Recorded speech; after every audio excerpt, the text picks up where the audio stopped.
Hi, everybody. This is David Nevins for Citybiz List, and our guest today is David Gibber. And David is the General Counsel and Senior Vice President of Sinclair Broadcast Group. David, welcome to our program. Thank you for having me. So, David, I'm not really sure where to start. You've been with Sinclair about a decade. And during that time, Sinclair's growth has been, I guess, phenomenal would be an appropriate word, having just last month, having been named to the Fortune 500 list and numerous acquisitions during that time and so forth. So I'm going to let you run with the ball, but, tell us a little bit about yourself. You're a Baltimore guy, I know. How you got to Sinclair and what you've been doing there since. I should have bought a little bit more stock when I joined. Also, would have been nice.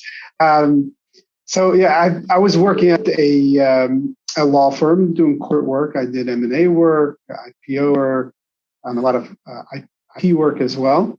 And I didn't really have a connection to Sinclair before, other than knowing about Sinclair, the reputation they held in the market of growing up in Baltimore, knowing Fox 45 and the other programs that they have run.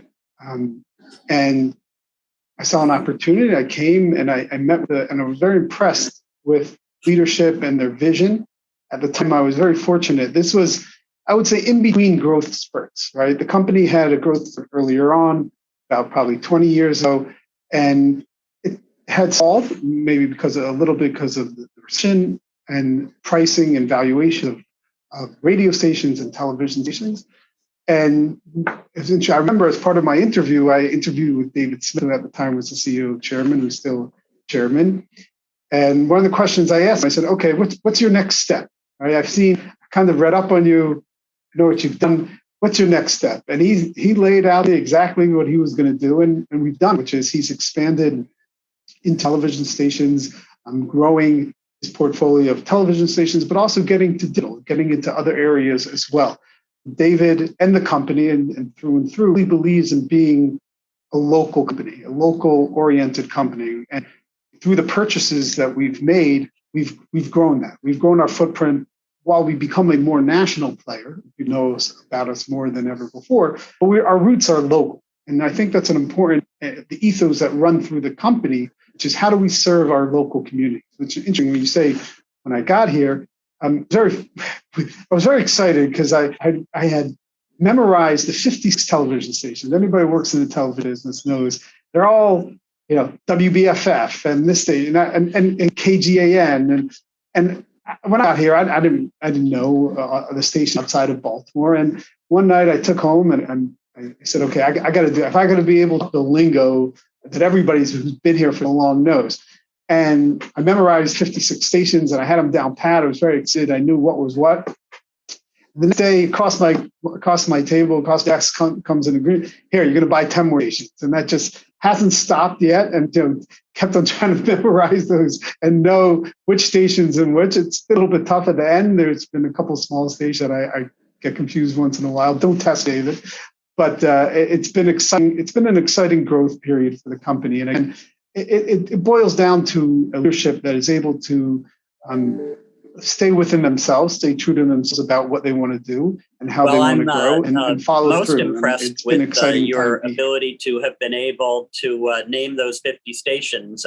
When I was much younger and I was politically interested, I used to be able to name the 100 U.S. senators, and now, of course, I don't think I could even come close. Anyway, David, I think certainly in and around the Baltimore, Washington area, people know Sinclair as the owner of myriad television stations around the country, essentially as a big growing media company. But clearly now you're far more than that. And I know you as general counsel played a big role in this. The fact that you're now the largest broadcaster of sports, live sports in the United States.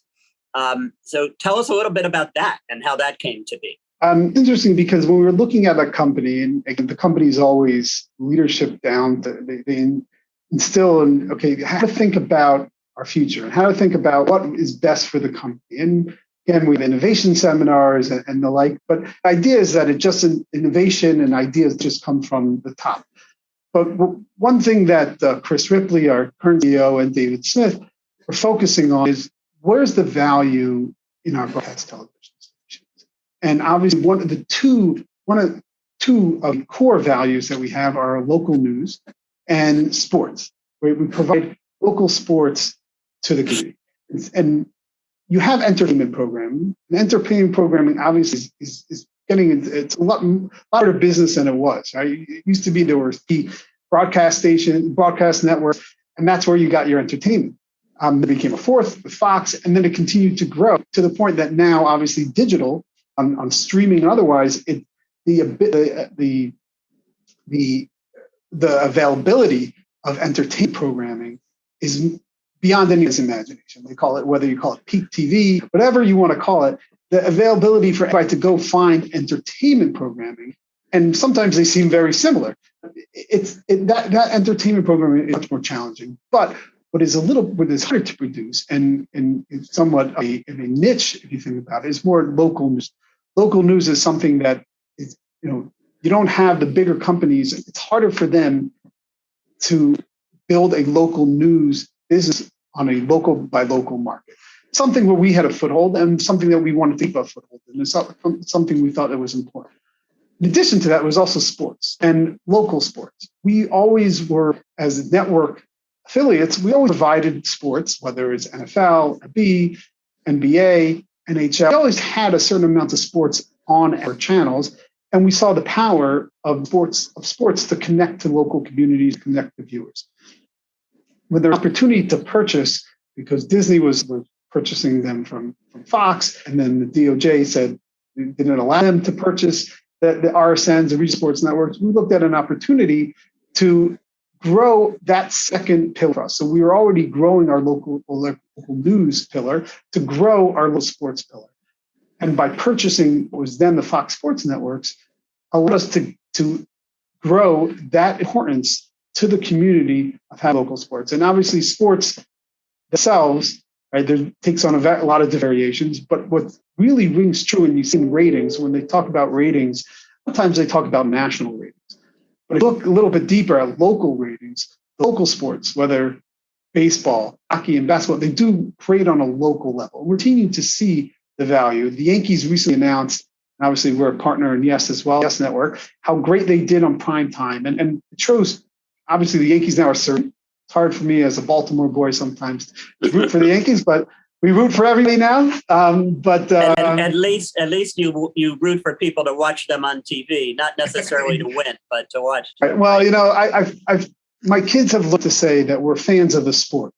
We're fans of the sport. There's a lot of different teams that we have relationships with, and we're fans of the sport. But they've really done great. The Yankees are surging, and they've done great in prime time. And it's great to see. But that high tide lifts really all. And I think you see exciting sporting events in all areas on the country, and see throughout the pandemic when people, that's what they wanted to watch sports. They wanted to connect with sports. They wanted to have that connection. And fortunately now, as people go back to stadiums, they're starting to even they're starting to appreciate it more. So hopefully that will continue. But again, it's something that fit. It was just out of left field. Us buying, no pun intended, buying. It's something that we thought about for a long time about how do we solidify our pillars of local sports and local news. Yeah, I mean, it's quite a fascinating strategy if you think about it. And obviously it has been working for all of you at Sinclair now that you're Fortune 500 and continuing to grow. But basically what you're suggesting is you love being a local company. Now you're a local company in dozens of markets around the country. And then you add all that together, and then all of a sudden you're a Fortune 500 company. David, the next step is I've heard the term. I'm not really sure if it's a real word, having yet made Webster's dictionary or not. The gamification of sports, and I know as you all, as the largest provider of live sports now in the country, the next step is letting people, I guess, bet on sports and sort of play games and predict, the batter's going to get a hit or an out or, whatever. Can you just chat about what's up next for Sinclair? Gamification. I wasn't sure to say gamification or metaverse. They're the two hot words nowadays. Okay. But in terms of gamification, it's not strictly money. What it is engaging consumers, engaging the viewers with your content. And there's a lot of ways to. One way is obviously sports gaming. Again, betting on games. And what you do see is obviously with the not so recent anymore, but the Supreme Court ruling allowing for sports gaming in the entire country, you see state by state are amending constitutions, are passing laws about how to bring sports gaming to their states. I think it's great for sports. I think it's great for the consumers. They have opportunity now. They have opportunity, obviously responsibly, but they have opportunity now to engage with their sports in a more meaningful manner. You saw from the explosion of fantasy football, the explosion of daily fantasy, DraftKings and FanDuel did a great job of engaging with consumers. But now we're going to be able to take that to another level. And it's not just about money. It's also ability to play with friends.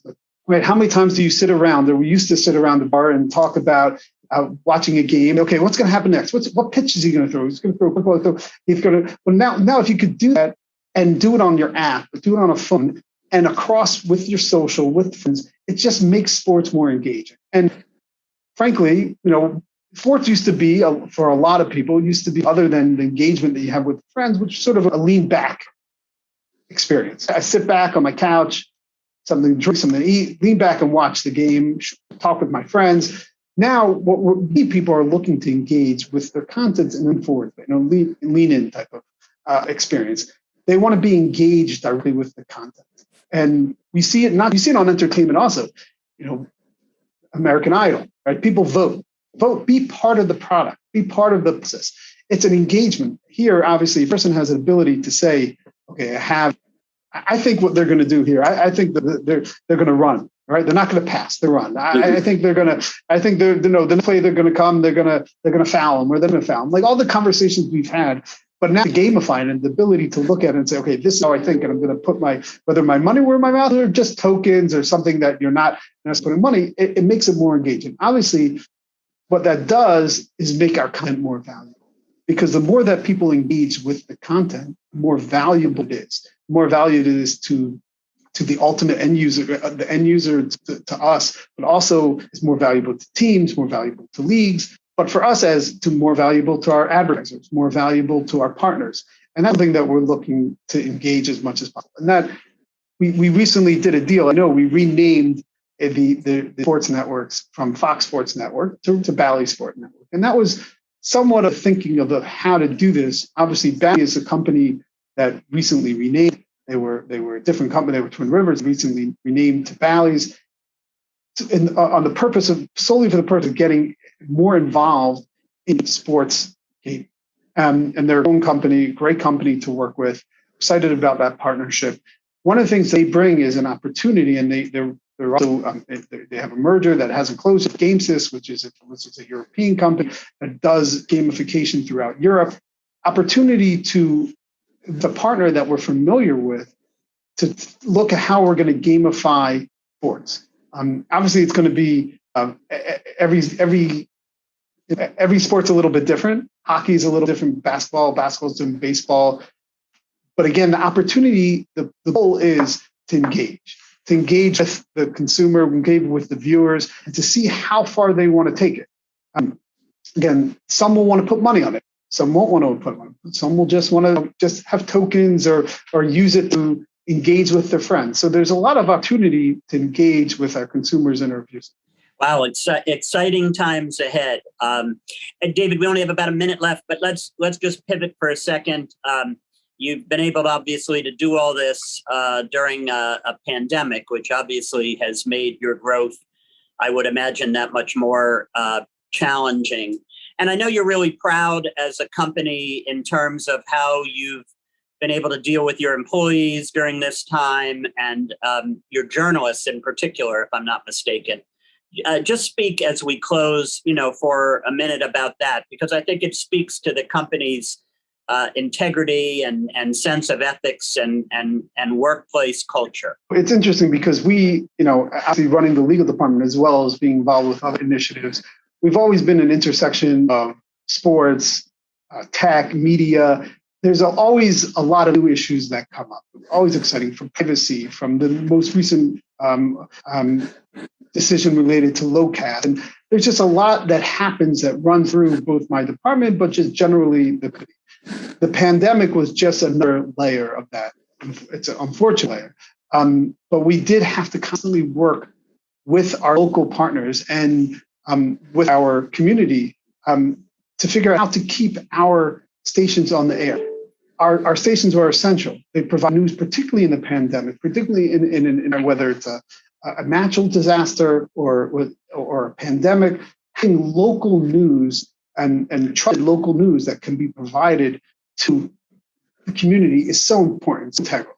And what we had to do and what we worked on, focus on how do we keep our social employees safe? How do we keep them up and running? And how do we keep them in the building? Right? Again, a lot of people don't realize how much it goes in, how some of them are close quarters are to keep our stations on the air.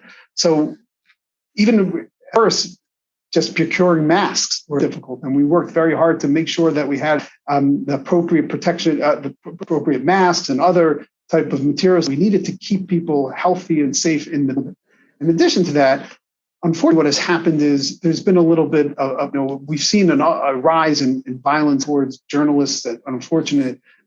And keeping our journalists safe, keeping them ability to go into the field, feel comfortable, has been important to us as well. And our news department, as long with us, our security department as well, has worked very hard to make sure not only safe from pandemic, but other unfortunate situations. Again, one thing that we focus on here is freedom press, and it's something that's very important to us, both our journalists, whether it's national, international, local. It's important to get the message out. And all of us together, both the legal department and the departments, are highly focused on making sure that's protected. Well, David, you and your colleagues have quite a story. I'm afraid we're out of time, but we'll get you or one of your colleagues back next. I would just say to our viewers, keep watching for the amazing goings on at Sinclair Broadcast Group, whether it's television news, sports, and I know we'll talk another time about next gen TV and all the new technologies you all are working on. But anyway, David, thank you so much for joining us. Well, thank you for having me. So we've been talking with David Gibber, the General Counsel and Senior Vice President of Sinclair Broadcast Group. David, thank you again for all the information you've shared. And this has been David Nevins for Citybiz List. Thank you all for watching.